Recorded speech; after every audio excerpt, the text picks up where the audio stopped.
حضرت عمر کا زمانہ ہے، آپ جانتے ہیں ہاتھ میں کوڑا رکھتے تھے،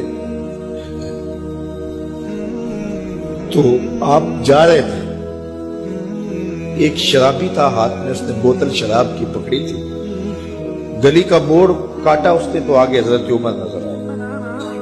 حضرت عمر تو موقع پہ سزا دیتے تھے، ہاتھ میں درہ پکڑا ہے تو اس نے دل ہی دل میں کہا مالک عمر کے قہر سے بچا لے، پکی توبہ کرتا ہوں آج کے بعد شراب نہیں پیوں گا، اور جلدی سے وہ شراب کی بوتل بکل میں بغل میں دبا لی۔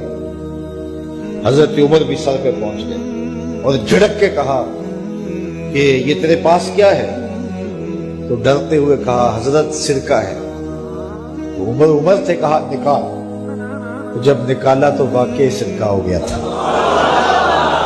جو رب شراب کو سرکے میں بدلنے پہ قادر ہے، وہ رب گناہوں کو نیکیوں میں بدلنے پہ بھی قادر ہے۔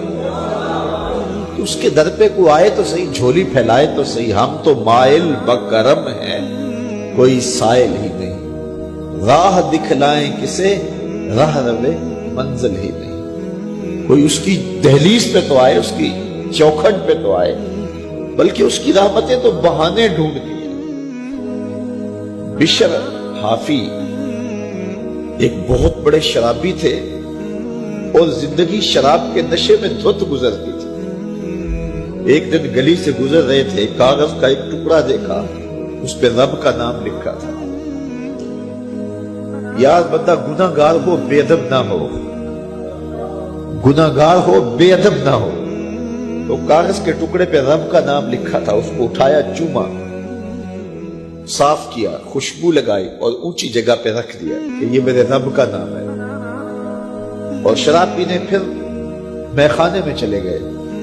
وقت کے ولی کو الہام ہوا، جا ڈھونڈ بشر کو اور میرا سلام دے اور اسے کہہ کہ تیرے رب نے تیرے سارے گناہ معاف کر دیے۔ نکلا، پوچھا بشر کون ہے؟ لوگوں نے کہا وہ تو بہت بڑا شرابی ہے۔ اللہ اکبر۔ گھر پوچھا، کہا وہ شراب خانے میں۔ شراب خانے میں پیچھے چلے گئے۔ وقت کا ولی اللہ شراب خانے کے دروازے پہ دستک دے رہا ہے۔ اندر سے آواز آئی، کون؟ نام بتایا، کہا میں بشر کو ملنا چاہتا ہوں۔ کہا وہ تو نشے میں دھت پڑا ہے۔ ساقی میخانہ نے کہا کہ وہ تو نشے میں دھت پڑا ہے، کہا اسے ملنے آیا ہوں۔ اس نے جا کے کہا کہ باہر تیرا کوئی مہمان ہے۔ تو بشر نشے میں ہی ڈولتا ہوا ننگے پاؤں دروازے پہ آیا۔ اللہ کا ولی کھڑا تھا۔ کہا کہ تیرے رب نے تجھے سلام بھیجا ہے، تو نے اس کے نام کی قدر کی تھی اور اس نے تیرے سارے گناہ معاف کر دیے۔ بشر حافی ننگے پاؤں تھے، اس وقت نشے میں تھے۔ نشہ شراب کا تھا، لیکن رب کا سلام آیا تو یہ نشہ اس سے بھی اوپر تھا۔ جھوم اٹھے اور کہا کہ میں اب رب کا سلام آیا ہے تو اب میں ننگے پاؤں تھا، اب ساری زندگی میں جوتا نہیں پہنوں گا۔ عربی میں حافی ننگے پاؤں والے کو کہتے ہیں۔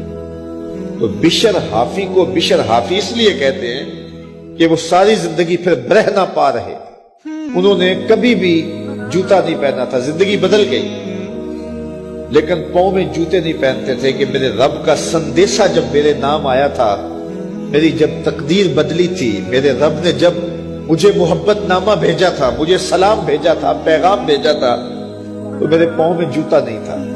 تو بشر حافی جوتا نہیں پہنتے تھے، تو رب نے کرم یہ کیا کہ بشر حافی نے گھر سے مسجد میں جانے کے لیے جو راستہ اختیار کرنا ہوتا تھا، اس راستے پر جانور گوبر نہیں کیا کرتے تھے، جانور نیت نہیں کیا کرتے تھے۔ یہ بشر حافی کی گزرگاہ ہے۔ ایک دن ایک شخص آیا تو جس راستے سے بشر حافی گزرتے تھے تو وہاں کسی جانور کا گوبر پڑا ہوا تھا۔ تو اس نے بلند آواز سے کہا، ایھا الناس، لوگوں سن لو، بشر حافی انتقال کر گئے۔ لوگوں نے کہا تمہیں کس نے بتایا ہے؟ کہا یہ گوبر پڑا ہوا ہے، اس کا مطلب ہے کہ آج بشر حافی اس گلی سے نہیں گزریں گے۔ تو جب پتہ کیا گیا تو حضرت بشر حافی کا واقعہ انتقال ہو گیا. کوئی سچی توبہ کرے تو صحیح, کوئی اس کی دہلیز تو آئے تو صحیح. ہم تو مائل بکرم ہیں, کوئی سائل ہی نہیں, راہ دکھلائیں کسے راہ روے منزل ہی نہیں. کوئی جھولی تو پھیلائے وہ تو کریم ہے, اس کی تو رحمتیں آواز دے رہی ہیں, یا ایھا الانسان ما غرک بربک الکریم. او بھاگے ہوئے انسان, آجا پلٹ کے, تیرا رب بڑا کریم.